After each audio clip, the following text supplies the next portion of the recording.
Okay, I'm going to, I guess in order to make this work, no, I can go a little bit further here. A little further. Okay, the other question was, what is it about this time in 1992, or approximately this time, that is causing this acceleration in knowledge and growth and everything that's happening here, this awakening that's taking place? Well, it's tied in, according to Thoth, and also according to the Hindus, and also according to the Egyptians, and ancient Sanskrit says the same thing, with a wobble in the Earth's axis. If this was the axis of the Earth, there's a wobble in it, and that wobble, like I described before, is called the primary one, and those other ones, that are called the precession of the equinoxes. So if you were to look at that wobble, at any moment, it forms an elliptical pattern on one end. And this is the elliptical pattern that I'm putting up there. This is what happens. Right now, we have that, here's moving around, like this. This is the wobble. Freeze it at any one moment. Okay, it's frozen now.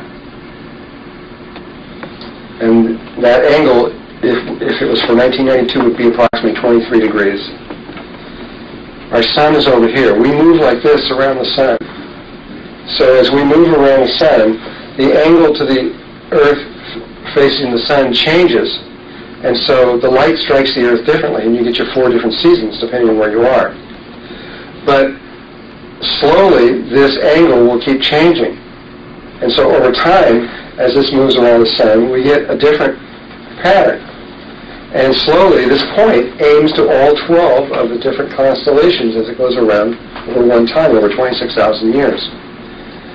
The actual angle itself rocks back and forth over approximately, I think it's a 40,000 year cycle. And it goes from about 23 something to about 26 and a half or something degrees. So you got another angle in there. Then inside that you got another little wobble.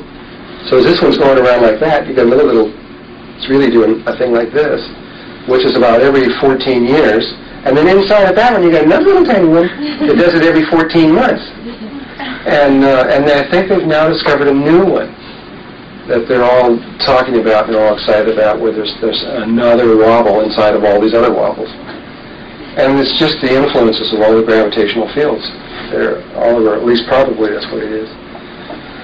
So anyway, going back to just the precession of the equinoxes, what the ancients have said, and you can read this in the Sanskrit writings, and you can read it even in more modern day Tibetan and Hindu philosophies, is that if this was the wobble seen from above, and this was when it's pointing, as the wobble comes around, there is a place where that is pointing to the center of the galaxy, and that is different than when it's pointing away from the center of the galaxy. The galaxy was toward that door, and so. What the ancients, so here's that point where it's at the center of the galaxy, and there's the point away from it, or you could say when it's pointing toward the galactic wind or away from the galactic wind. And what they discovered, it's not here, but about 900 years on either side, that there is this amazing thing that takes place. And in essence, we fall asleep coming down this side, and then very quickly, like that, we wake up just pretty quickly, like relative to a 24-hour period, your wake-up period, at least for most of us, unless we got real. Some of us take 2 hours to wake up, but most people wake up and get up. And if you do, that would be just a click of the finger relative to your 24-hour day. We wake up very quickly. In fact, it's usually 1 year. In fact, it's really down to 24 hours. In fact, it's really only about 20 hours long. The primary wake-up time in the whole thing is about 3.5 days. And we wake up, and then we go through a series of awakenings all the way up to this point again, and then we fall back asleep again, and then we wake up again. So there's a dark side and a light side. It's just the image of the Earth. The Earth is dark, half of it's dark on one side and half of it's light. And the side that's dark is pretty much asleep, and the side that's awake, light, is pretty much awake at any particular moment.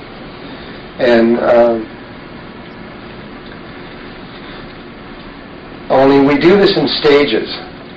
And these stages are called yugas. There's very specific periods in there where you awaken and you fall asleep and such. And there's much more to it because there are dimensional levels connected to all of this. We have always assumed that time is linear and in the past of the earth, and it isn't been linear at all. And there's been, and without truly understanding the nature of time and the nature of the dimensions and what has happened in there, to try to date something is just ridiculous. It has nothing to do with anything at all. But we do it anyway. So, and to be clear here, right at this moment, in 1990, 1991, 1992, we're sitting right there in the orbit. We're sitting right on that place between being asleep and waking up. We're sitting right at sunrise. And it was the male that kept us alive and protected us into the darkness. It's now been shifted to the female, and the female will take us back into the light. And again, the male will protect us back into the darkness. Now, this is not a static circle repeating itself like a phonograph record. This is a piece of a helix. So every time we fall asleep, and when we wake up a little bit more, and hopefully don't fall quite asleep. We wake up a little bit more each time, repeating this. Only thing is that last time, we're here right now, when we come back to just here, just 13,000 years ago, a little less than that right there, something happened that when we fell asleep, we went more than asleep, we went unconscious. I mean, we got a big blow in the top of the head. Something dramatically happened, which I'm going to describe in just a little bit. It actually started about 16,000 years ago. The result had happened here, and I'm going to spend a lot of time explaining what happened. When you know this image here, and you apply it to the history of the Earth, and you look at the archaeology and what happened over all those things, it'll make perfect sense. Without understanding this, you cannot understand archaeology. Cannot possibly understand why the Egyptian culture, which started right about in here, would come out in full bloom in its greatest glory and then go downhill. Why the Sumerians went downhill. The Babylonians went downhill. The Akkadians went downhill. Always, the oldest part, always being the clearest, most intelligent, most awake part of the culture, and systematically going worse and worse and worse and worse and worse and worse until they just died out. And it's because they were falling more and more and more and more asleep. And this is the most asleep time. This is called the Kali Yuga.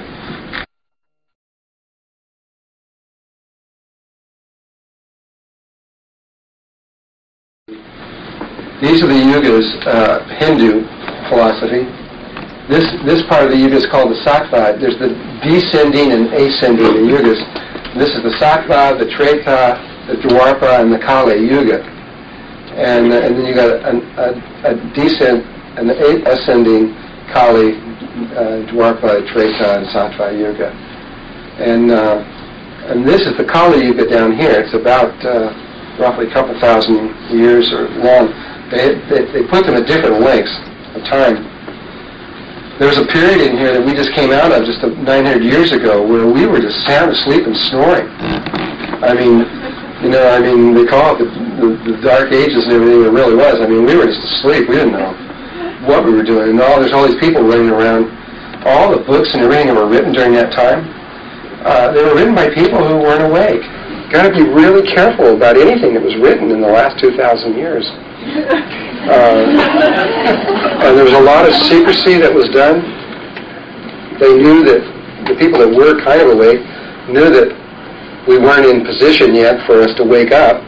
And so the people that had some kind of awareness would keep things, and they would put it in secrecy. They would write it down purposely incorrect, so that if anybody got a hold of it, but their school, they would tell them what the key was. But then those books survived, and then we read these books. And we think, well, this must be how it is, when it was a lie to begin with.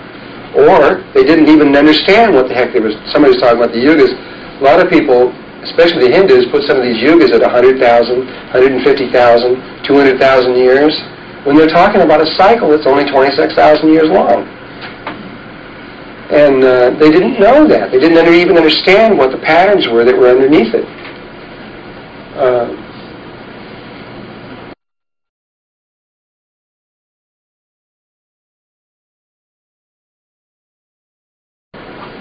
There was some Hindus that knew what they were talking about. One of them was Sri Yukteswar, who was Yogananda's guru. He put the cycle at 24,000 years, which, considering where they were at that point, that was really pretty good. You know, that's only off by 800 or 900 years on each side, and that was pretty good. But look, there's one thing I want you to notice about this one. Here he has the yugas on the outside. Here's the nearest point to the galaxy, the distance point. He's got his put right here, only this was done in the late 1800s, so we're not exactly in place yet.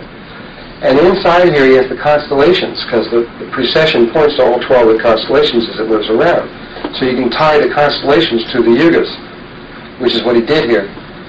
And now where we sit at this moment, he has us here, but where we are right now is this line right here between Virgo and Leo. We're right on the line, and depending on the astrologer that you talk to, everybody has different ideas about these things and where you're starting from. But many of them see us right in between, physically, we're talking about physically, right in between Virgo and Leo. Some see us in the third eye of the Virgin, which is where that's placed right in the middle between them. And but that's physically in the orbit. But if you were to look out across the heavens, you see us going from Pisces into Aquarius. So we're moving from we're right on that line between Pisces and Aquarius. We're about to move into the new age of Aquarius. That's not just a song; it's literally the truth. And but this Virgo Leo is real interesting when we start looking at the Egyptian artifacts and the whole thing, and you look at the Sphinx, which was half virgin and half lion.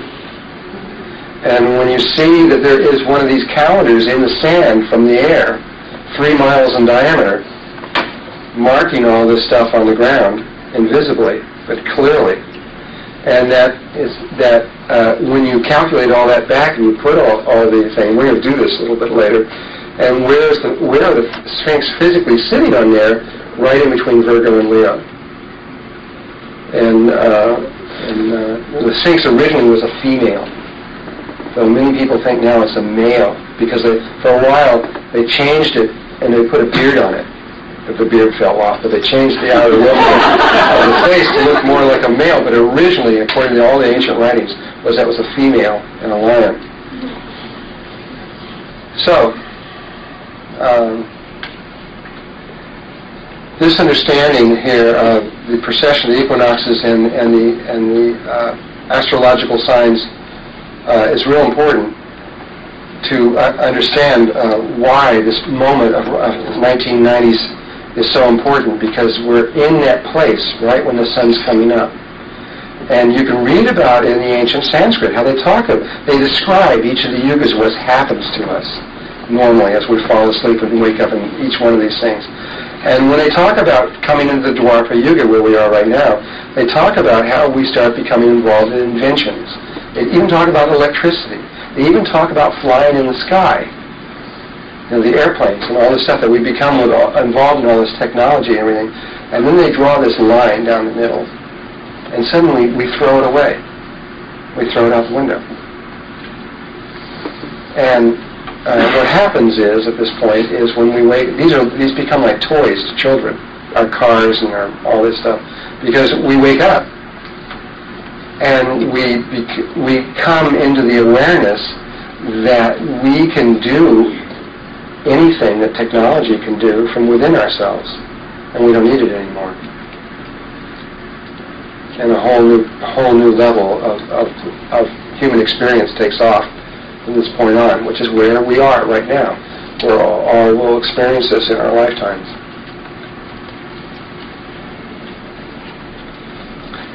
Okay, I think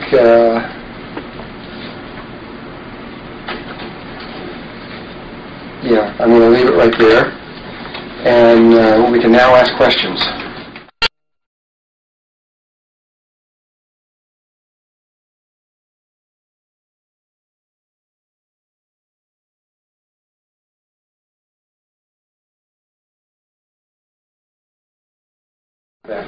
Okay. On the progression of the equinoxes, what is the reason that we have to keep going through the going to sleep period? I mean, I know that we have to go through that. Why do you go to sleep at night? I guess to reconnect with that other part of the part. It seems to be part of us that we need to like when we're reaching out into something into the unknown. It's like we could stay there for a while. We can get to this highest point, and part of us feels like we need to go back and rest and recuperate and then climb the mountain again and keep going up. And so we do it in this spiral. Even the informational spiral that creates your bodies and everything is a helical pattern, the DNA and the RNA. And so this circular pattern seems to be something that we desire to do. Now, maybe we don't have to do it that way. Maybe we can just go right up there. I don't know. Actually, that's what I was asking, was whether at this point, given the shift that's occurred, do we still need to repeat that? Well, normally, you keep repeating that 100 million times just to go around the galaxy one time, just to get a basic pattern of what it's all about, and which is a long time. But we may just take the shot right out of here right now. I don't know if we're going to do this. I will explain what's going on every level that I can understand, and you make your own decision. It looks like we are about to make some kind of incredible, enormous, awesome jump in awareness that it would be extremely accelerated evolutionary pattern. We're already in it. We're already right now, at this very minute, moving so fast and you can't tell it. That's what's really funny. It's because we're inside the system. I mean, we can kind of feel it. We can look at how information's doubling and things like this, but we can't really feel it. We're like if we're inside of a car going down a highway, and we got, and we're in there, and we can't see out of it. Maybe we know we're moving, and we might think we're going 60 miles an hour, but maybe it's a really smooth road, and we may be really going 2,000 miles an hour. But how can you tell? I mean, well, you would know if you're going 2,000, I guess, because you'd be breaking the sound barrier and things. But I mean, if you were going 60 miles an hour, or say 400 miles an hour, you really couldn't tell the difference if you couldn't see anything relative outside that you're moving by or anything like that. And we're inside of this evolutionary system. We can't tell how fast we're really moving. We're moving really, really, really fast. But the speed up has only been going now for just about 21 years. And we've sort of been going faster and faster. The kinds of subjects that we're discussing here right now, do you think we could have done this 20 years ago? No way. And the kinds of things that we may start discussing in a year or two, we wouldn't even begin to talk about right now. So it's, we really are. We're just flying. It's flying all over the world. And we, the industrial white Anglo type people here, are really behind most of the world. But we think we're ahead of it in a lot of ways. The Aboriginals, the natives, Native Americans, and the native peoples of the world are way ahead of us in this transition. They are more attuned to these kinds of changes, and they are well aware that it was taking place, and they're way into it, and they're way ahead of us. When Thoth was teaching, like I said, he could be in 233 places at a time. He he said that almost everybody he was communicating with was native peoples around the world.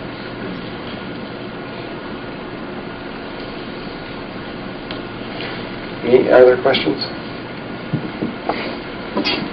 Yes, there's a prophecy around about how, 97 or whatnot, none of our electrical equipment is going to work, but it sounds like that's backwards. It's that we're not going to need it to work. Is that it? By 97? Yeah. Who So said that that? everything's going to be in something about electromagnetic flow, that it's going to be, this is Pascalian stuff. Well, there's a lot of prophecies like that. And I'll give my 2 cents on that too, but I really don't think, from everything I know, that it's not real safe to prophesize right now. Because even if you are correct at this moment, you may be wrong anyway. Because we're making changes that don't conform to the normal laws. And it's just like all the stuff. We're going to talk about something that happened in 1972 that's changed everything. And the prophecies that before that experiment took place in 1972, like Edgar Casey was almost 100% accurate. He gave 12,000 predictions with only one error. I mean, that's I'd say that's pretty good. And that one error was that he gave a reading, a health reading on a person in France, and got his twin brother by mistake. And but after 1972, he started his predictions started going way off. Nostradamus was the same way. He was 80% correct until 1972, and then it's going way down. This guy is current, monthly stuff, and it's like, kind of wonder. He's viewing it from one perspective, and as you read it, you sort of have to put this other perspective. Well,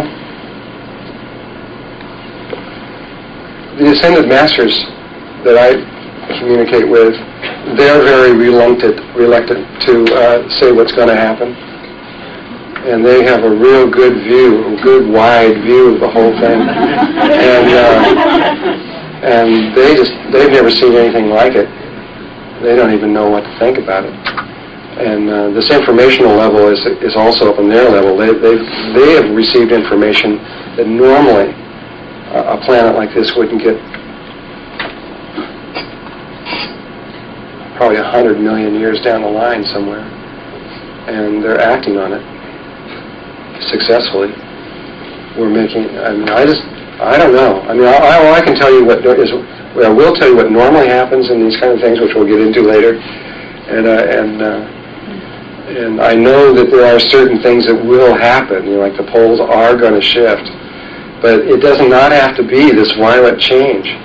That, in fact, I'm not so sure it's going to be violent at all. I don't think we're going to have any warning at all, or very little. The kinds of things that normally happen, the kinds of things, maybe it will, but I don't think so. I'll tell you everything I know about that when the time is right. But when you use the word soon, there really isn't any time. Well, we do have an outer limit on all of this. We're going to hit that wall in the year 2012, late in that year.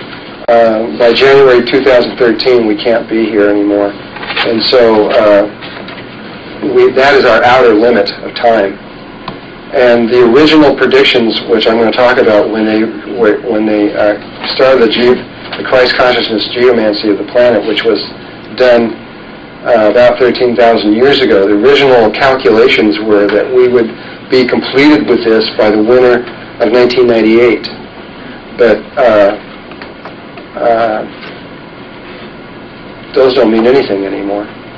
And we're in place right now as of this minute. The transition could take place tonight. Could take place. We could have no more than a 5 or 6 hour warning. And I'll tell you, this is a warning that once you know what it is, there's no doubt once it starts taking place. And that may be all the time you have.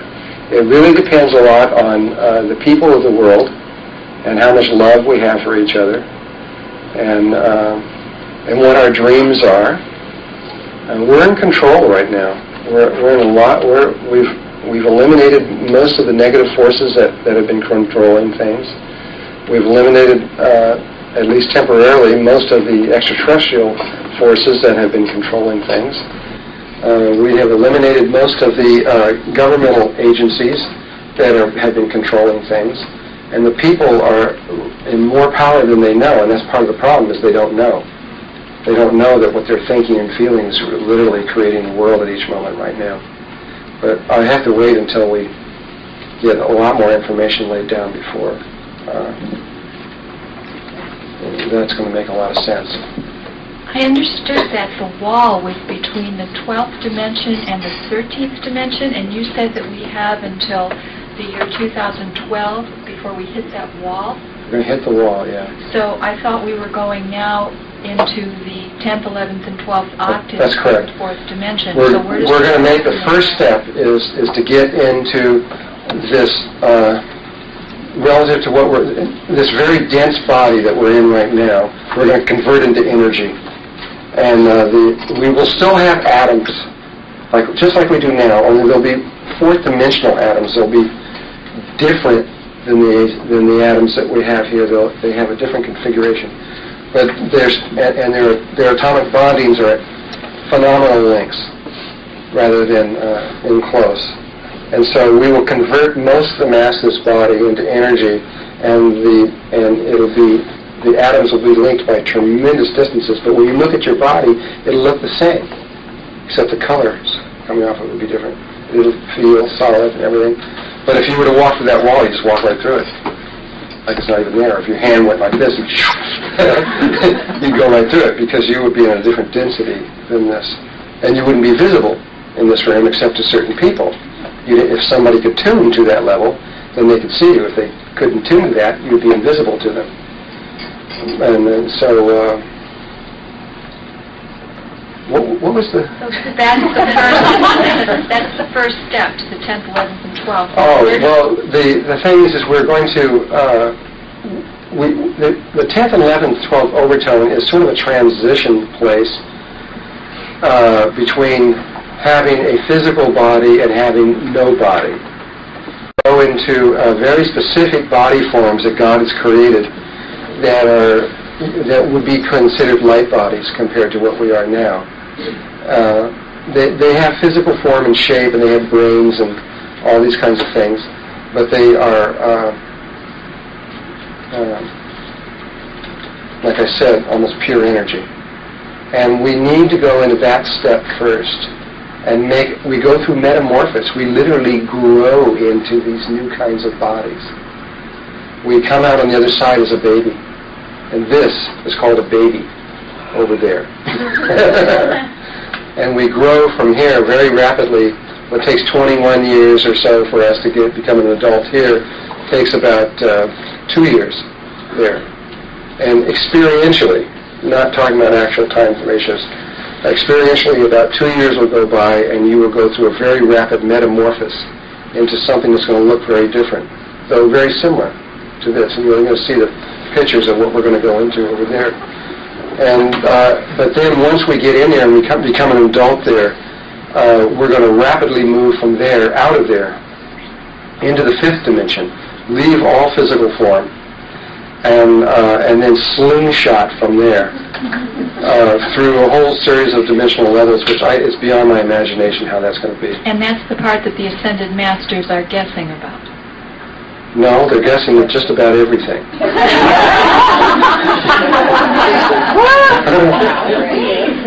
I mean, really, right from here all the way up, they just don't know. I mean, everything keeps changing every time they think it's going to be a certain way, then it changes. Though they're getting better at it.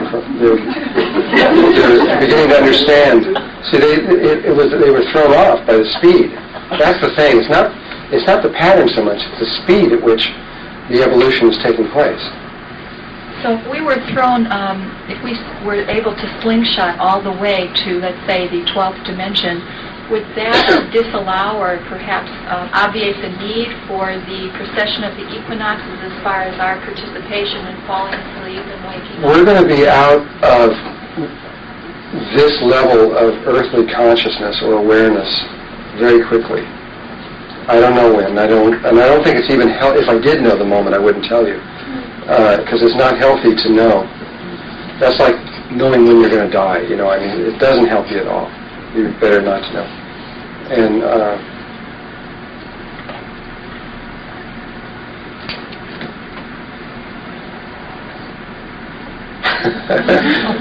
what was the question again?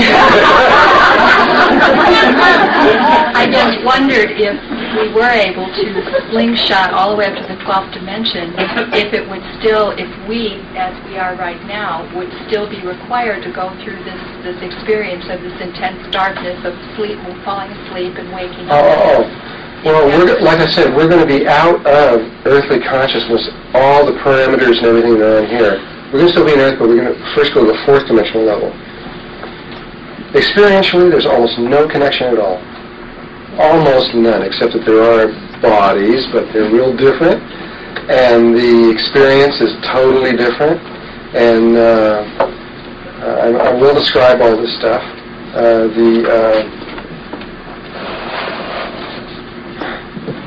It's just a totally different way of being. And we're not going to stay there very long. We're going to move into something that is really, really, really different. And we're not even going to stay there very long. So all we can really talk about is this one step of just kind of moving from here over to this next step where we still have bodies, but they're... I have another question to try to clarify about the yugas and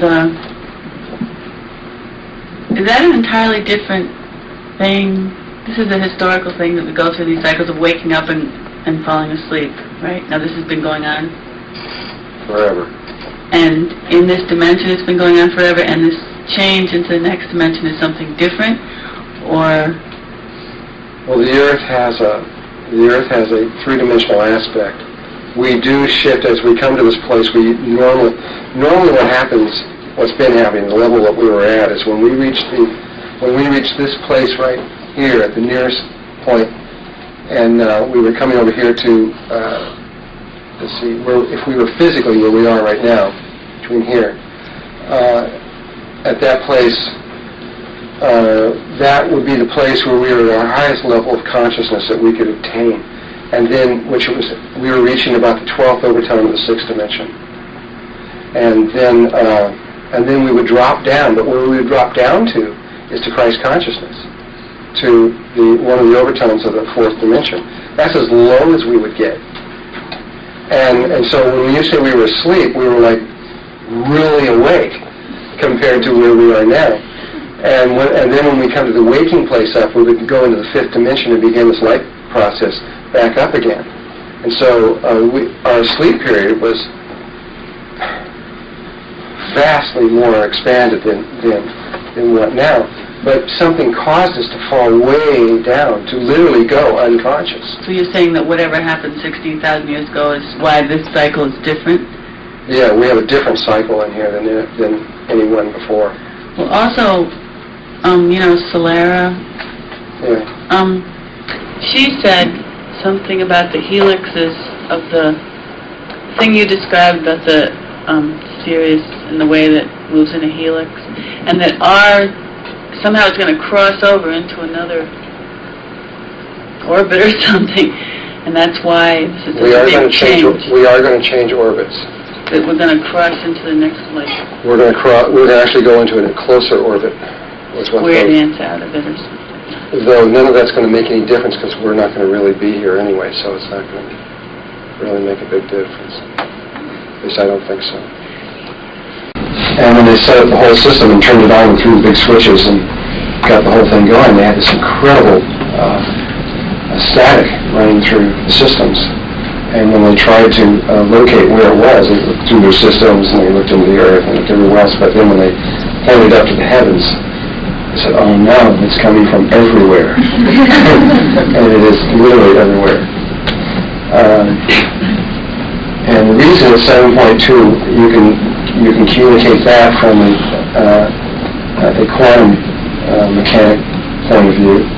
Now, let me just say one more thing here. I'm going to get sometimes maybe speaking over some of your heads.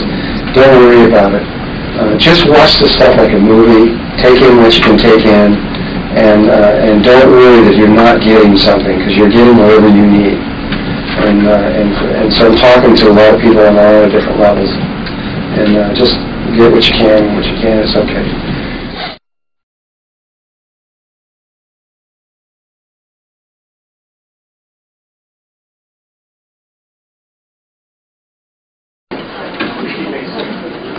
So another thing that happens at the two poles, where the two places on the precession of the equinoxes, is that there tends to be a shifting of the poles of the axis of the Earth. Now, it was Edgar Cayce who first brought this to our attention by his predictions, and of course, when he first brought that up in the predictions, the belief at that time was that the poles never shifted except for maybe 100 million years or something, It was something that just like never, they figured it was sort of fixed forever kind of thing, and that never took place.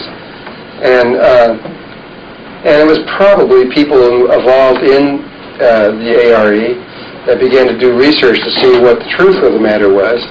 And they discovered that the poles had shifted a mere 10,000 BC, 10,500 BC. And which is, when you look at when that is, that's 12,500 years ago, which is right back under the, approximately very close to the time where we were exactly right on the other side of on the other point on the other side.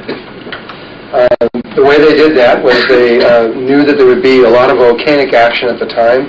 They went to old volcano fields. There is lava tends to turn hard before, or iron pilings in the lava turn hard before the lava solidifies, and they are perfect spheres, so they line up to the magnetic field, and then the lava solidifies, and so you can see the magnetic lines where all you can tell is where the magnetic pole was rather than the actual pole, which are usually relatively close together. And so they went to 3 of these old lava fields and crossed them over, and then they could pinpoint where the magnetic North Pole was. And then they can carbon date those things, so that's the procedure. There's better procedures now. Radiocarbon dating was the best one they had at the time. And they were able to get it to this time of about 10,500 BC. But where did this cross over? Almost dead center in Hawaii. And then they did it one more time and found that the poles had shifted one more time back, which is where we are right now. And I don't remember where they had found it at that time. And when they found that it had happened twice in a row in one cycle, then they made a serious study. They went into using a different system. They went into the ocean floors and began to take these 6-inch, 11-foot-long core samples out of the floor of the ocean, and they could read the sediment in there, and began to discover that the poles have shifted millions of times, and not only had they shifted in moving around like this, but many times had switched like that. North became the south, and south became the north. North became the south. The polarity actually shifted. And this is out of the Geographical Society of America, where they have gone back for hundreds of millions of years and discovered, this is the oldest time here, that for a long time the North Pole remained the North Pole. And then one day it switched. In less than 20 hours, just like that. Just one day it switched. And then it stayed that way for few thousands of years, and then switched again, and then there was this pattern of switching back and forth. But as you could see, here was all north, and now there's a long period of it was primarily south with little pieces in the middle. And then as we get more and more to present day time, and we're talking about long periods of time here, it keeps switching back and forth, back and forth, back and forth. That's not talking about meandering, that's talking about actual doing this kind of thing as well as meandering. And so they began to realize that there's been a lot of activity in this pole thing. And then there's books out there like by John White, for example, right now, which is called Pole Shift, another ARE person who has researched just about everything on the planet about that, going into all the theories of John Brown and all kinds of other people. And the more you realize and you start gathering up the data on this subject, it's rather remarkable what's been going on the planet. That's happened a lot of times. And what they've discovered is that when it does happen, it is just like that. In less than one day. Wham. And many things have been written about the triggers that cause this. What is the trigger that makes this happen? The John Brown theories and other people that are associated with him and everything think that it is the South Pole or one of the poles. The ice forms off-center, which is what's happening right now at the South Pole. The ice cap is off-center, and if that mass keeps building up, which is building up right now and has been at a phenomenal rate, it's about 2.5 or 3 miles, I don't know what it is, deep, and it's building up just phenomenally off-center. Well, just like any physical object, if you put a weight on a spinning object off-center enough, it's going to find a new center at some point. And they believe that's what it is, that the poles will build up to a certain degree, and that'll happen. The real interesting thing that's happening today at this very minute in the South Pole is a huge, and the satellites there's a lot of people concerned right now. Not only is this mass built up off-center and is huge and is immense, but there's a volcano going on underneath it right now. And it's glowing. They can see from the satellite space, and these huge rivers are spurting out from underneath, melting the ice underneath the cap. If that cap breaks loose, they calculate it'll move at 1,700 miles an hour toward the equator. So if you could imagine something the size of a continent moving 1,700 miles an hour toward the equator, if your imagination can handle that one, you can imagine what that would do to life on this planet. It would not quite be the same after that. That is one of the theories. They've now discovered another one, though, another trigger that could happen that they never dreamed of before, and that is a certain distance down into the Earth, there's a certain kind of rock in there, and the rock is held together electronically. And they've been able to duplicate this in labs, where if the poles did, if the electronic nature of the magnetic field were to stop, and we have the magnetic field of the Earth has been reducing dramatically over the last 500 years, getting weaker and weaker and weaker and weaker and weaker and weaker. If it did come to a place where that stopped for even a second, this rock turns to liquid, like oil, rather than solid. And so we have a solid shell with a solid shell in the middle with oil in the middle. And the outer surface could move at phenomenal speeds. And they've been able to duplicate this in there, and they said, holy cow, we're just sitting on a time bomb. I mean, if the electrical nature of the planet were to change real fast in some way, that could also be one of the triggering mechanisms. And so it's real interesting. And you can see where there are huge depressions in the Earth, like in Hudson Bay, and there's some serious other places where they believe that one of the poles was there with this big ice cap that pushed the pressure of the Earth in, because this ice is heavy. You know how pick up a bucket of ice, imagine it being 2-3 miles deep. It's extremely heavy. And in just a moment we're going to look at the John Hamaker theories of the greenhouse effect, and you can see how that also affects other things in us.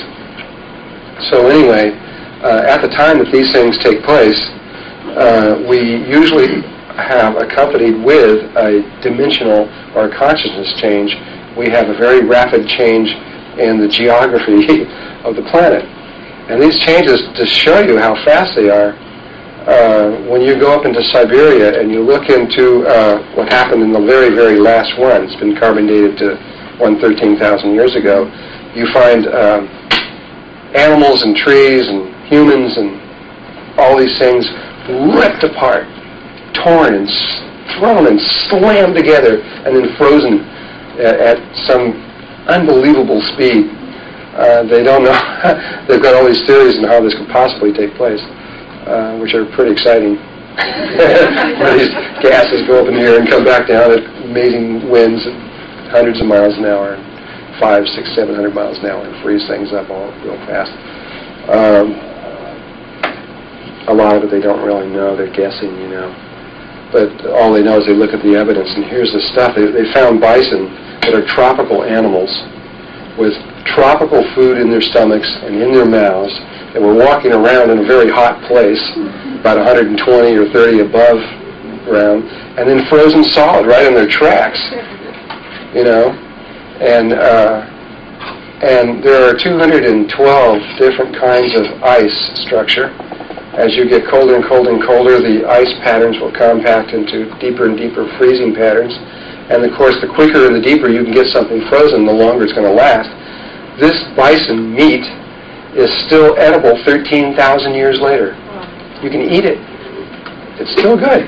People have done it. I ate 13,000-year-old bison.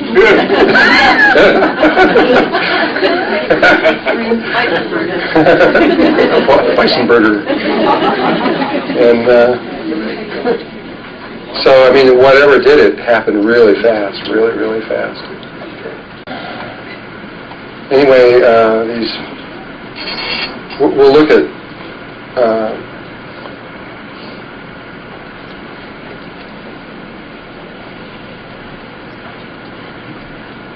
I don't know what I was going to say about it. Well, the greenhouse effect, we haven't got to all that stuff yet. But simply to say that there is these incredible changes that take place around this time, usually. According to Thoth, the degree that the poles shift will be in direct relationship to how much the consciousness changes, positive or negative. That the orbital pattern and its relationship to the sun, the angle to the sun, is directly tied to awareness of the planet. I could really get into that on some of the stuff they said, but it was a lot. The Great Pyramids had a lot to do with that. The reason the orbit that we're in right now was calculated and we were purposely put into this orbit that we're in right now, 365 and a quarter days, so that we would be where we are right now, because they knew that that angle would produce the level that we're at. They knew it in advance. But the last time the poles were in Hawaii, it shifted this way. It shifted like 90 degrees almost. It's a big change, because usually the changes are just a little bit. They're just a tiny bit. They're not these things like this. This is just a polarity. This is like a male-female type thing change. This is... Don't get excited.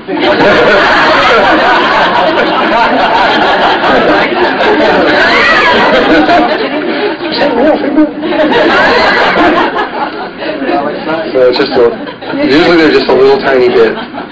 But this last one was a lot. But it wasn't a positive change. It was a fall. We dropped. It was the great fall that's referred to even in the Bible. We fell down, down, down, down to where we are now. So that's one of the aspects of what's going on. Now,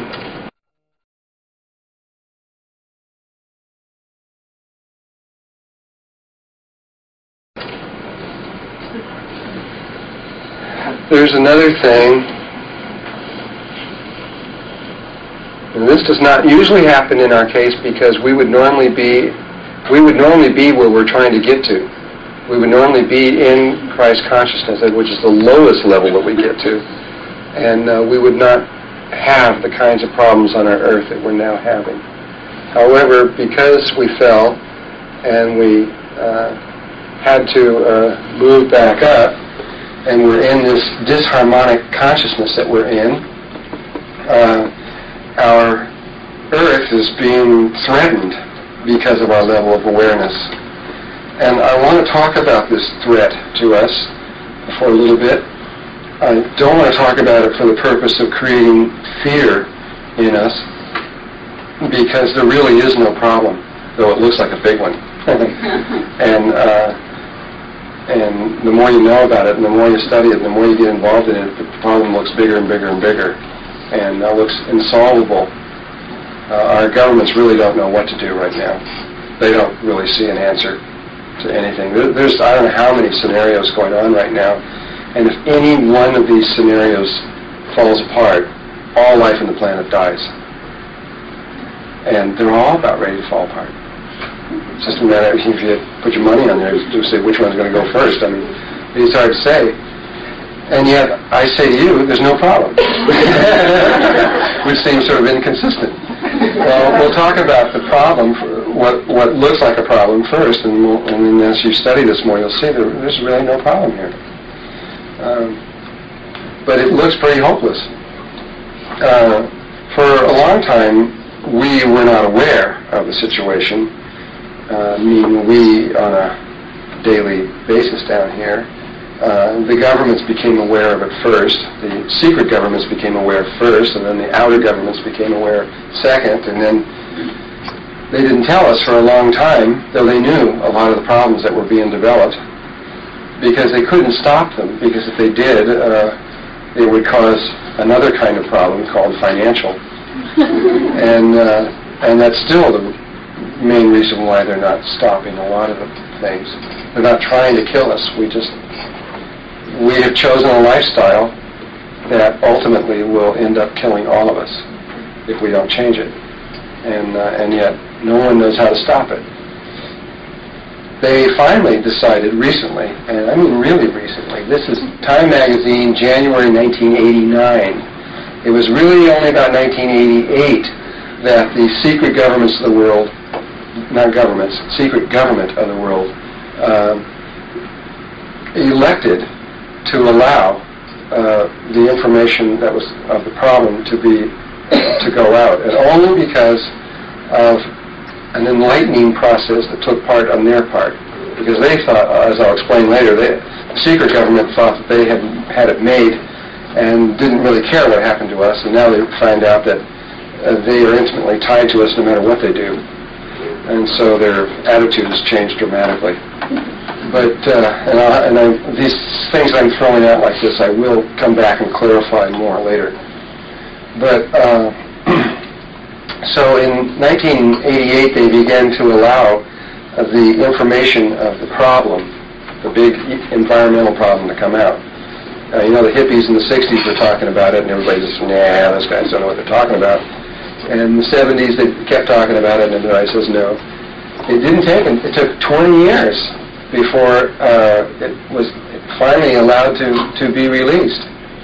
And when the governments finally said, okay, do it, they couldn't just, everybody would just quit their jobs and go screaming through the streets. So they had to tell you little bits at a time. And they've been telling you little bits at a time, slowly letting you know the truth about your situation. And we are like a cancer patient that has a month left, and we're now being told that we've got a month left. Only they're first telling us, oh, you got a few years, and then we're going to keep cutting it down in time, less and less. I'm not saying we have a month left on Earth here. I mean, as an analogy. I got to be real careful what I say. I realize because people take things literally sometimes.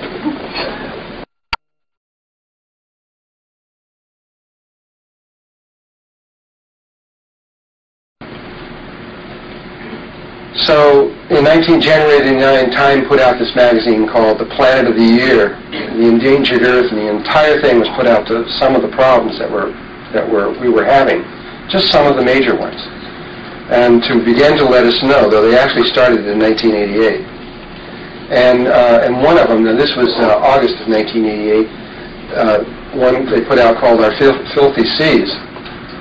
And I'm going to just talk about a few of the different levels. And so one of them is the oceans. And to begin with, there was a book written by Jacques Cousteau. You all know who he is, right? And he wrote this book maybe 12 years ago. And he said something in there that nobody believed. They just simply didn't believe it. He said that the Mediterranean Sea would be a dead body with no life in it at all by the end of 1990. And that the Atlantic Ocean would be a dead body with not a anything in it by the year 2000. And they just went, what? Nah, no way, impossible. Well, he wasn't exactly on. He was off by a couple of years or so, or 3 years or so. It has gone a little bit longer than he thought. But the Mediterranean Sea, as of this minute, is just about a totally annihilated body of water. There's hardly anything in it at all. The entire sea of the Mediterranean is 95, 96, 97% completely gone. Maybe it'll take another couple of years, but within 2 years or 3 years, no life in there, another dead sea of the planet. The Atlantic Ocean is falling right behind it. And he may not be right at the year 2000. Maybe it's the year 2005 or 6 or 7. But that's going to be a dead body.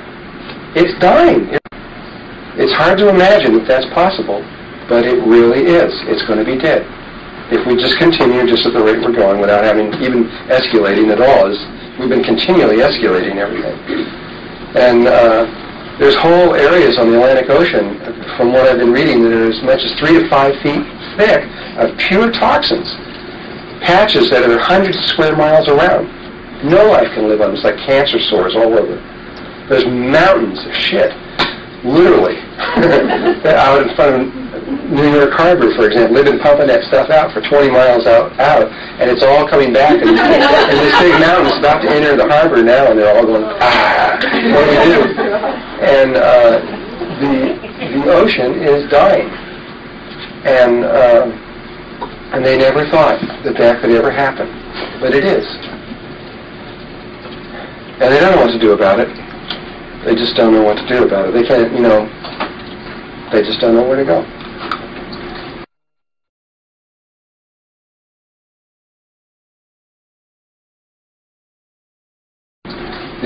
This is the Pacific Ocean, which he did not talk about, which is a much bigger body of water and would probably take much longer for it to do.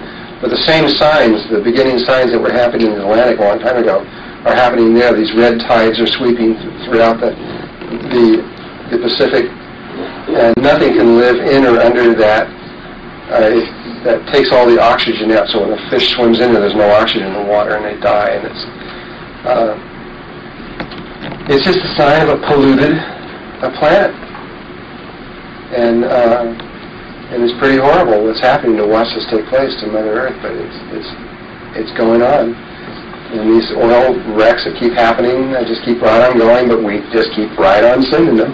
We're not going to stop our cars. We're totally addicted to this technology. We can't stop. And we'll go right to the end, right to the very end, until we all drop dead, and we'll be in our cars dropping dead. And I'll be with them, I'm sure. We're all addicted to this stuff. And, well, the oceans are the bottom of the food chain. The plankton are there. Without the plankton, we can't live. We can go maybe a few more years, but it's all over. We can't live without our oceans. You may think you can stay up here and just keep right on going, but you can't. We'll die without those things. And that's a sure bet.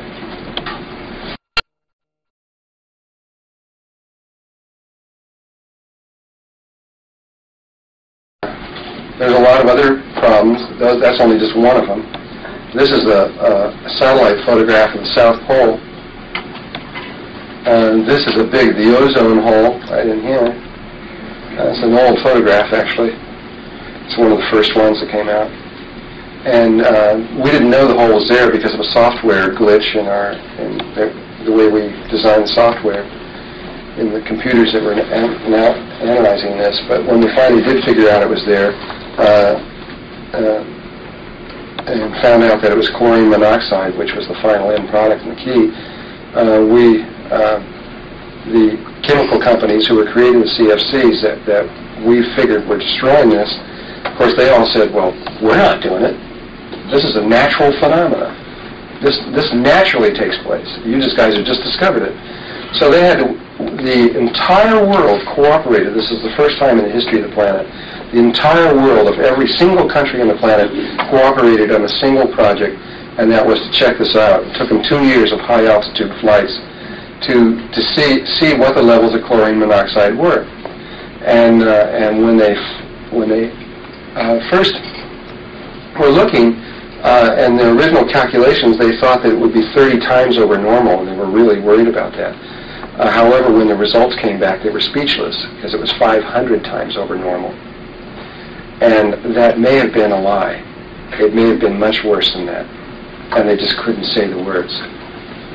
Couldn't say it. Because, and I'll say why in just a moment, this is the chain reaction from the CFCs to this little molecule is the culprit, the chlorine monoxide, which is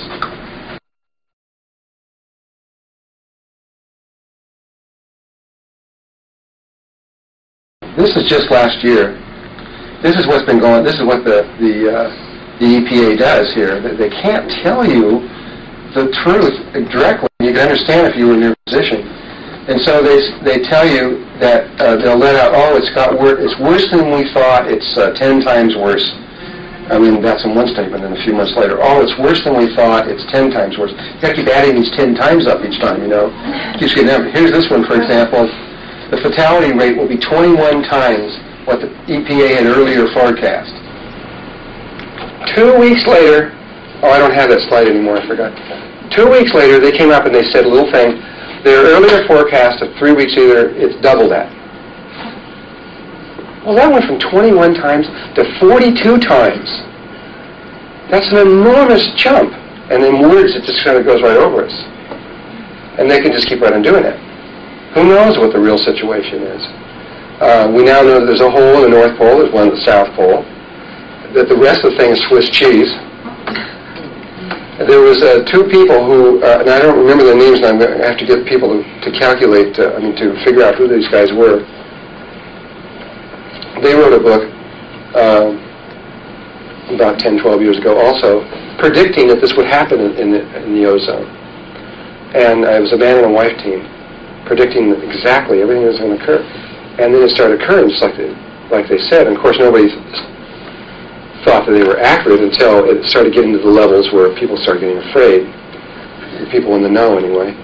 And then about 2 years ago, there was a TV program on where they brought in experts from all over the world, and all saying, well, what can we do? And they all have all these ideas how they're going to pump dust up into the atmosphere and various things to try to fix it. Of course, it's all experimental, and nobody knows any idea whether or not it'll work or not. And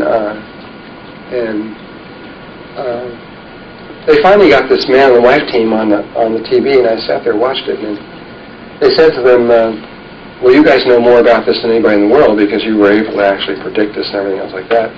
And the guy's real optimistic. He says, well, what can we do? And the guy, a part of the team says, I don't think there's anything we can do. I think it's just over.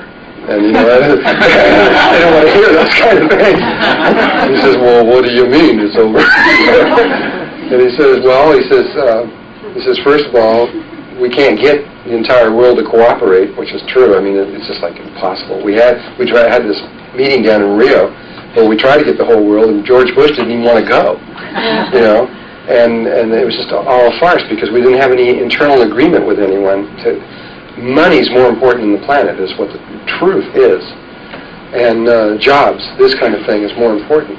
Though it is important. The money and the jobs are important, of course, but it's not going to do us any good if we all die. So I mean, somewhere a balance has to be found. And so anyway, they said, well, what do you mean we're in trouble here? And he said, well, supposing we got the whole world to cooperate today, everybody stopped. No more refrigerators, no more air conditioning, no more spray cans, and a lot of about, 40 or 50 other chemicals that do this. And we stop all of this stuff. He says, wouldn't do any good at all. The guy goes, what do you mean? He says, well, the spray can you sprayed yesterday, depending on the calculations and who you talk to, takes anywhere from 15 to 20 years to get up there. And we've been using more and more and more and more in more recent times. So this slowly rising cloud going up there, eating up the atmosphere, will continue to eat the atmosphere for 15 to 20 years, and at a faster and faster rate because it's denser and denser and denser in more modern times. What's eating the rate now, up there now, is what we did 15 or 20 years ago, which wasn't nearly what it is now. And he says, we won't even have an ozone in 10 years. So what difference does it make? Well, if we don't have an ozone, and believe me, we are almost don't have an ozone in 1993. I did get it right this time.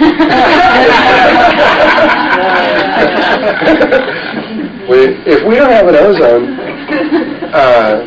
we're going to have real problems. They're very serious problems. You won't be able to go outside during the day. You'll have to wear totally closed up ultraviolet. You can't have any light hitting your skin at all if you went outside. I mean, not even a little crack anywhere, because you would very rapidly develop skin cancer. In New Mexico, in the higher state levels right now, skin cancer is about 50% of the population and growing rapidly. And Australia and New Zealand down in there, I mean, those people, they're really freaking out. I mean, you can't even go outside hardly at all. And we're just another year, or they think this year, maybe, we're going to hit the critical point. They thought it was going to happen last year, but because of the freak nature of the ways the temperatures hit, it didn't happen. It may be that there's going to be spots, like shotgun effect, all over the world in certain places, and it could be anywhere. Doesn't matter if it could be anywhere at all. Then if you're outside more than 15 or 20 minutes, that's it. Throw your body away. And you'll go blind also, very quickly. Even if we were able to protect ourselves and we only went out at nighttime and had spacesuits on to go during the daytime, all the animals in the world are all going to go blind. It's inevitable. They're all going to go blind. All our animals are going to die. We can't live without our animals. And that's, we're in it. We're in it now. We're going to be in it this year, I think, to where we're going to start feeling the effects of this. And by next year for sure, and each year after this, it's going to get worse and worse and worse and worse. So we're right now on the knife's edge of where the true effects of all this that's been going on is going to really start being start being felt. And there are so many other things. You can just go on and on and on. And there's a lot of things you guys don't even know about. And there's a lot of them I don't know about. And I'm only going to mention 3 other ones, though. I know there's lots and lots and lots more.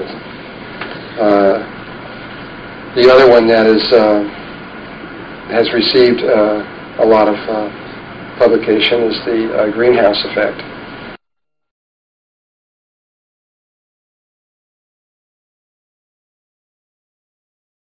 And the greenhouse effect is a very, very scary situation if you know the totality of what's going on with it.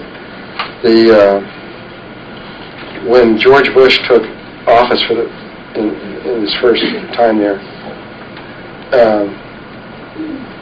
within 1 week after taking office, 700 environmental agencies band together to go talk to him, 700 of them, to tell him that the worst scenario of all is the greenhouse effect, worse than the ozone, worse than the oceans, and worse than lots of other things that are going on, that this was the worst one they could think of. It's not the worst one, but it was the worst one that they could talk about anyway. And they said that if we don't stop the greenhouse effect, that we're basically all going to die. And this is when Gorbachev wanted to set up satellite stations to monitor all the environmental problems and everything, and they were all starting to talk about all this stuff, and then they just let it go again. They just dropped the ball and kept going for the jobs rather than for the environment. And but if you carefully read and study the greenhouse effect and what it means to you, you will definitely rather have the greenhouse effect go away than lose your job, because this heating up is not going to keep heating up. I believe, I have studied this pretty carefully, and so a lot of the people that I've worked with. Just look at the John Hamaker theories, and there's videos made on this, and study the evidence that he presents. And it's pretty powerful evidence. He's shown that you can go to lake beds and take samples out of the lake bed floors, and you can see, first of all, one thing undeniable. Ice ages have been moving in a sine wave effect over the Earth forever. They can look at the pollen count, that there are layers where there's pollen, and then there's long layers in these ancient lake beds where there's no pollen, no life, and then pollen, and then no life, and then pollen, and then no life, and that the time periods are that there's 90,000 years of ice on the Earth, followed by 10,000 years of warmth, followed by 90,000 years of ice, followed by 10,000 years of warmth. And until what he was able to distinguish from that was that the length of time, they couldn't distinguish for some reason until about a few weeks ago, the length of time that it took to go from the cold to the hot. They suspected when he was making the theories, they didn't know, and they thought that that was a slow process. But they did know that the time that it goes from hot to cold, which is where we're at, that they were able to calculate very carefully from the data of these things, was 20 years long. The time it went from normal, warm, everyday life to solid ice, 50 below zero average on the planet, and ice building up rapidly from anywhere from a mile to 2 miles on the surface of the Earth above certain equators and certain places on the Earth, was 20 years long. And the John Hamaker people who have been studying this for a long time believe we are now about 16 years, 17 years into that 20-year cycle. They think it'll hit in the next 3 or 4 years. If it happens, what they say, the whole cycle is simply this. The whole thing ties then to one word: minerals. You wouldn't think minerals have anything to do with any of this stuff. But it depends on where you want. It's a cycle. It keeps repeating itself, so it depends on where you want to start in the cycle. Let's start in the part where the ice ages are receding. And so you've got total cloud cover over the entire planet. It's 50 below zero everywhere, or colder. But slowly, after 90,000 years, it starts warming up and the ice starts receding. This 1, 2, 3 mile thick ice thing, as it recedes, obviously crushes up all the rock that's underneath there and turns it into these little 3 and 4 micron size pieces of rock, which are called minerals, which get blown around the world with the winds and things that are going on. And so the Earth gets mineralized. And as it keeps warming up, the mineralization and the warmth, eventually the plant growth starts catching on, and it really takes off, which starts pulling 1 acre of average trees has 50,000 tons of carbon dioxide in it. So it starts pulling this back out of the air, and the faster the plant growth grows, the shield is lifted until finally the ice really starts going away, and everything gets watered, and you have a situation where we're back into the normal situation where we are now. And then about 10,000 years down the line, the minerals run out. Just like if this plant, if you just keep watering it and watering it and watering it and watering it, and you don't put any minerals back in there, eventually it's going to die, because there's no, you go for so long and then it'll just do it. Well, because the mineralization basically happened at the same time all over the planet, the whole planet goes at once. And when the minerals run out, all the trees all over the planet starts getting weak, which is now happening, and I'm talking about one little place. All over the globe, this is happening. All the trees are getting weak. All the trees are getting sick, and because they're getting sick, the fires are beginning to burn, and we have these incredible fires that are all over the planet right now. China has got huge areas that are burning, and India and places all over the world, these enormous fires are burning. And this is just a natural process, but we are adding to it with our automobiles and all these kinds of things. We are just throwing fire and gasoline on fire and keeping it going. even faster.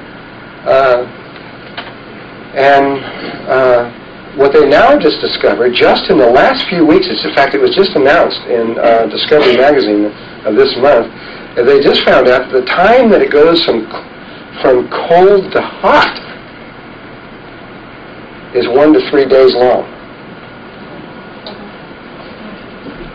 Which is an interesting little fact. They first thought it was thousands of years. Now they discovered it's 1 to 3 days from the time that it goes from cold to hot. They still have not figured out what the heck the trigger is that causes that. The data has just come in. They know for sure. They just don't know why yet. It's probably associated with pole shift.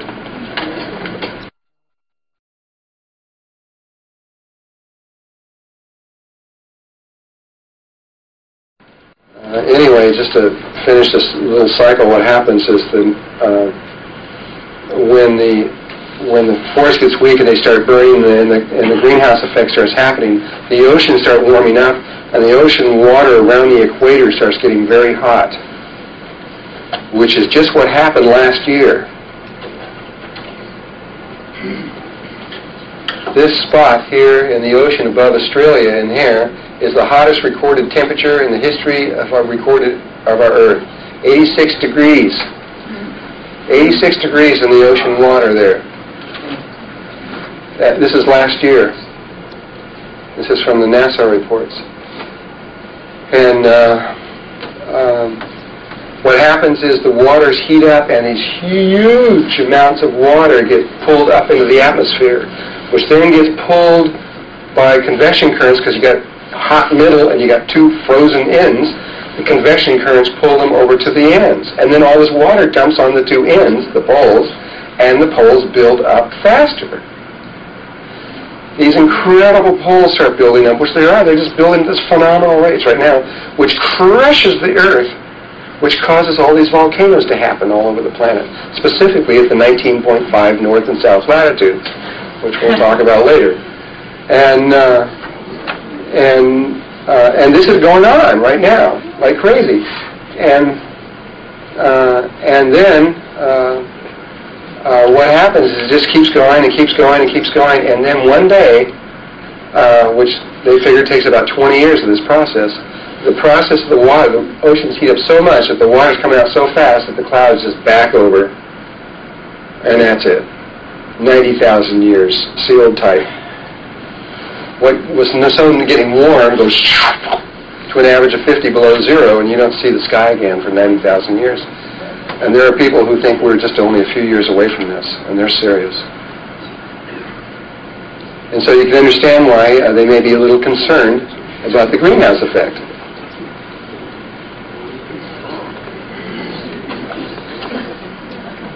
And what's the worst?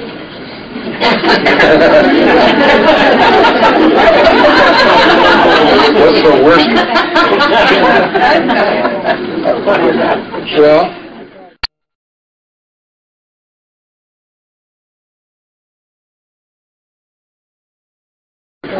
okay, I'll tell you what the worst one is that I know of. And this one's not out there, but this is the work of Adam Trombley, and Adam Trombley has discovered that after having a great deal of research in this, that atomic bombs have an effect on our planet that we probably didn't know about. I mean, we used to blow up atomic bombs and have people watch them, right? They'd become an X-ray thing, you know, and then they'd drop dead a few years later. And we didn't know, and we used to blow up bombs and have the clouds drift over some of our Nevada cities, and they're all dying and dead. We did a lot of things that were wrong and out of stupidity. And but we blew up 212 bombs above the surface until we got pressured to do something else, so we blew them underground. Figured that's okay to blow them underground. It's not okay. It's the worst thing. It's better to blow them above ground than it is underground. According to Adam, what happens is when you blow an atomic bomb underground, the force of that gets shot into the earth, and it ricochets inside the earth, bouncing through the plates for over 30 days with incredible impact, moving through these things for a month, going through this stuff, until the earth absorbs this huge impact on there. And you can do one of them or two of them or maybe 10 of them, but we've been doing these on a regular basis. I don't even know how many underground ones there have been. And so he wrote a paper recent past, a couple of years ago, suggesting that if this continues, not very many more, that certain phenomena are going to start taking place on the Earth, and they're all happening. He said the first place you're going to see is the Indian Ocean dropping by a remarkable amount. It just dropped 25 feet. The whole Indian Ocean just went 25 feet. And there's places that you talked about how this was going to happen, and he believes that if we keep doing it, the Earth will just blow up, just fall apart, pieces everywhere. So that's the worst case scenario I could think of. And we were on red when the Indian Ocean dropped and certain other things happened, and it conformed exactly to what he said. We were on red alert, military and governmental levels were on red alert, and probably still are, relative to this whole situation. But I would not be surprised if they wouldn't go blow up another atomic bomb, even though they know that it may be the last one ever, because of some. I don't even think I want to even talk about it. There's some other stupid stuff they're doing that they really want to blow these bombs up for that are just stupid.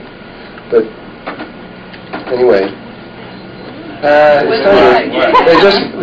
there's something called the Flexion crystals, and it's something that was discovered in 1927, and the governments of the world want to complete this project, and it requires blowing up atomic bombs, and because whoever finishes the project will kind of control the Earth, because the technology will sit, and they've come so far along, they're almost there. It's what the crystal place in White Sands, New Mexico, that's being built right now. It's what the primary purpose of it. The Flexion crystals, if you take a piezoelectric quartz crystal and you shoot a protracted radio beam of a very specific frequency and wavelength down the C-axis of the crystal, it causes the ions of the crystal to begin to rotate. And when they hit a certain angle, the crystalline lattice structure breaks apart, and the crystal disappears right before your eyes.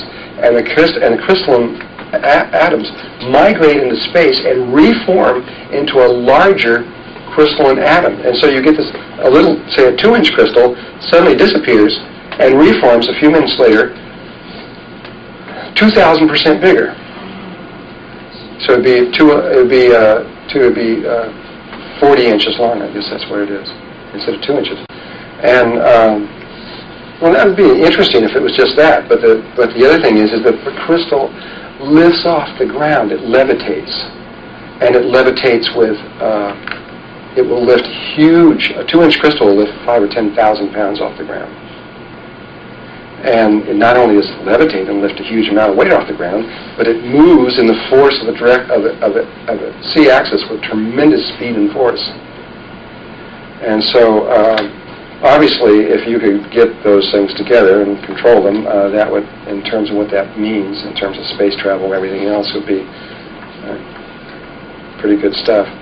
But the one that they're mostly concerned with, even more than that, is that a Flexion crystal absorbs 100% of all energy that passes through it, and so and retains it in the lattice structure somehow. Nobody knows how.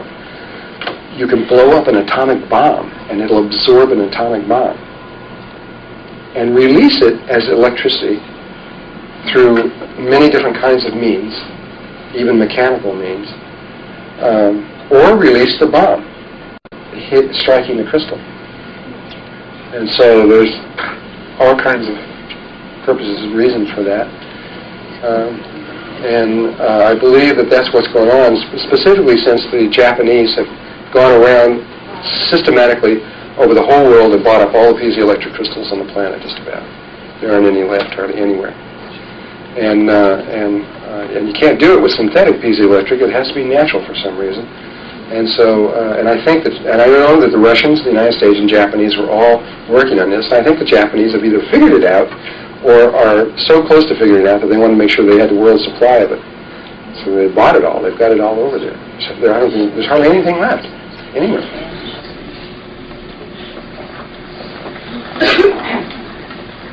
I'll just talk about one more. And then we'll get off this.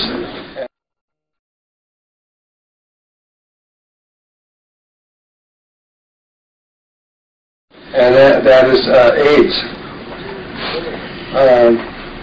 Who's seen the Stricker memorandum here? Quite a few people. Dr. Stricker was one who has carefully watched the AIDS epidemic, and if you believe his data, he says that it was the United Nations, through the World Health Organization, that created the AIDS virus. And the purpose and the reason that they did it would be a pretty obvious one, really. And what would you do if you were in their place? What if you were on the world body and you came to the realization that the world's population was going to double in 10 years? If the world's population doubles, we're all dead. We can barely handle it with what we got here right now. Imagine, if you can imagine all the cities and all the whole thing doubling in population and rapidly, they're all going to be kids. I mean, the only reason it slowed down primarily is because of China, because China's realized this and had the wisdom to make a single, you can only have one baby in China, and that's it. And though it's caused a lot of weird stuff going on because they all want to have male babies, so they kill the girls and make sure they only have males, and so you got all these males growing up with no females. It's really a weird situation. But it's a synthetic situation that's been developed here. But if they had not done that, we would be hitting this doubling process in about 7 years. As it stands now, I think we've got a little bit longer. But either way, no matter how you look at it, it's going to happen, and when it happens, it's all over. And then it's going to double again really quick after that, which would even definitely do us in. So the population itself would annihilate us all if we don't do something about it. We could not survive it. It would be all over. And so the the United Nations, through the Stricker Memorandum, said that they had to do something, and so what they did was and he showed the actual United Nations document saying that they needed to reduce the world's population by 3/4. And let's reduce it, and we're talking about eliminating people. And so, according to Stricker, they took the virus from a sheep and this virus from a cow and blended them in a particular way to create the AIDS virus. But they already have the cure. But they'll wait until 3/4 of the population is dead, and then they'll say, "We just found the cure." And that's the game plan. And it was put into the hepatitis B injections, which were given primarily to the homosexuals, because they were the ones that had that particular problem. Whoever did that consciously tried to get to them, in the United States anyway. And so it appeared to be a homosexual disease. But in the rest of the world, it was not. Whoever tried to do it tried to get rid of the homosexuals and the blacks. This is pretty clear, because it started in Haiti and Africa and the homosexual community. And now,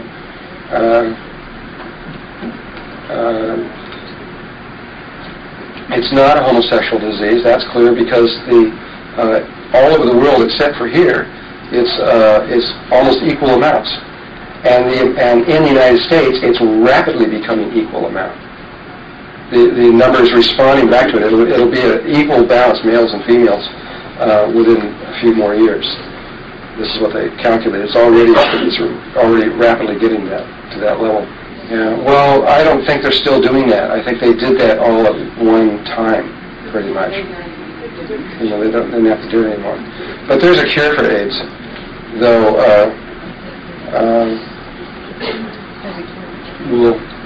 We'll just have to see. It's the same thing that what Stricker said at the very end of there was he understood. The answer lies in light. and it's the rural life frequencies, but not the ones that are published, because those are wrong and they cause cancer. And they were all purposely distorted. Whoever wrote the books and everything else like that, they did not tell you the truth. But if you can figure out what they are, and the answer lies in this geometry, relative to that, even on a scientific level. But what do we do, even if we find an answer? Then what do we do? What do we do about the population? So, I don't know. I just work here, I mean, I don't have any answers for you guys. I don't know. It's an incredible situation.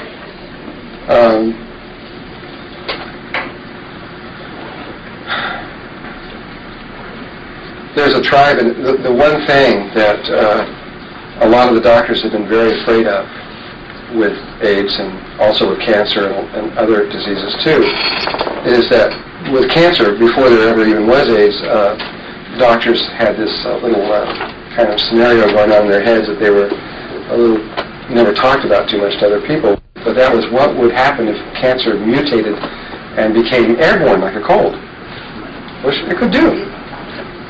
It's a virus, and it could mutate so that you caught it like a cold, and cancer could spread through the whole world really quickly. It's never happened, but it could. Theoretically, it could. But there aren't very many different kinds of cancer. But when you have AIDS, you've got 9,000 to the fourth power of different kinds of AIDS viruses, and every time someone gets AIDS, they get a brand new virus. Mathematically, it's inevitable. Absolutely inevitable. AIDS will become like a cold. Has to. And it probably has already happened, according to the World Health Organization. They're very concerned about it, if they are concerned about it. There's a tribe in Africa that was I guess it's been about a year and a half now. There's a tribe in Africa with 1,400 members, and they came into it. These are from little babies to old men, every kind of sexual thing you can think of in there. And every single one of them had AIDS, without exception. And they suspect strongly that it somehow became either waterborne or airborne or something, and that it's probably already taken place. And if that's the case, then it takes a few years for that to actually get going around the planet. But anyway, are you nervous?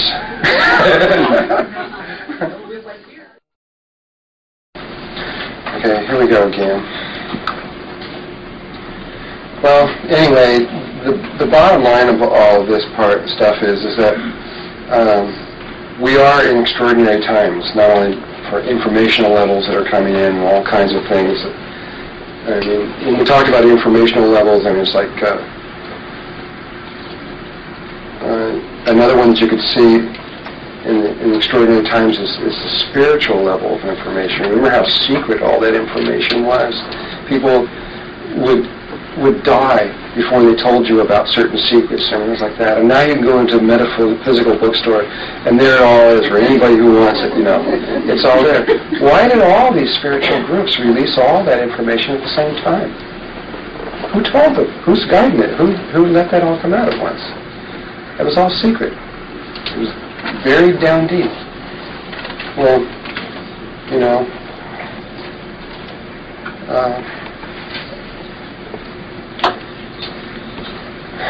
we're in a situation now where we're not in an ordinary, everyday life, and yet most of us are going on as though business as usual. And we do have to have a certain part of us that does that.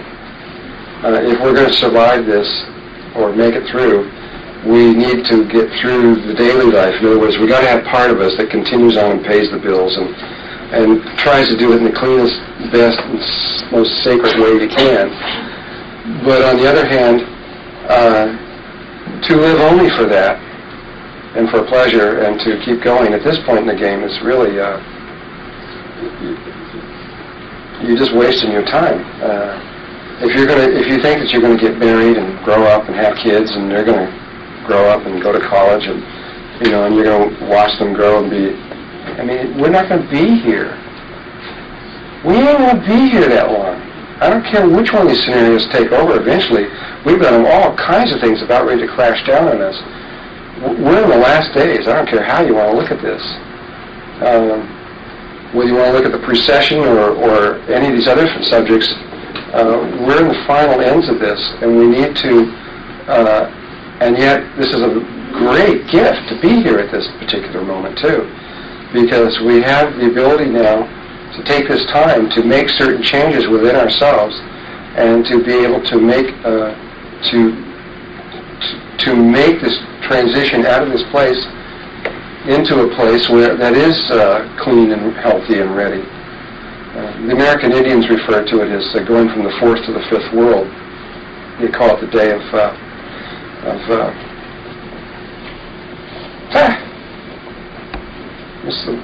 what do they call it? Are there any American Indians in here?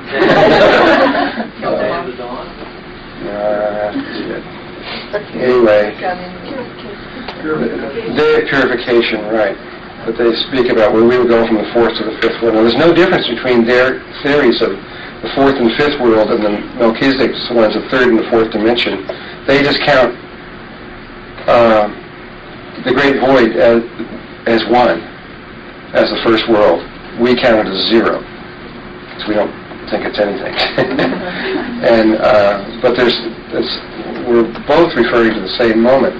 They're all ready, boy. They're all psyched out, all across, all over the place. They're all preparing. They're all ready.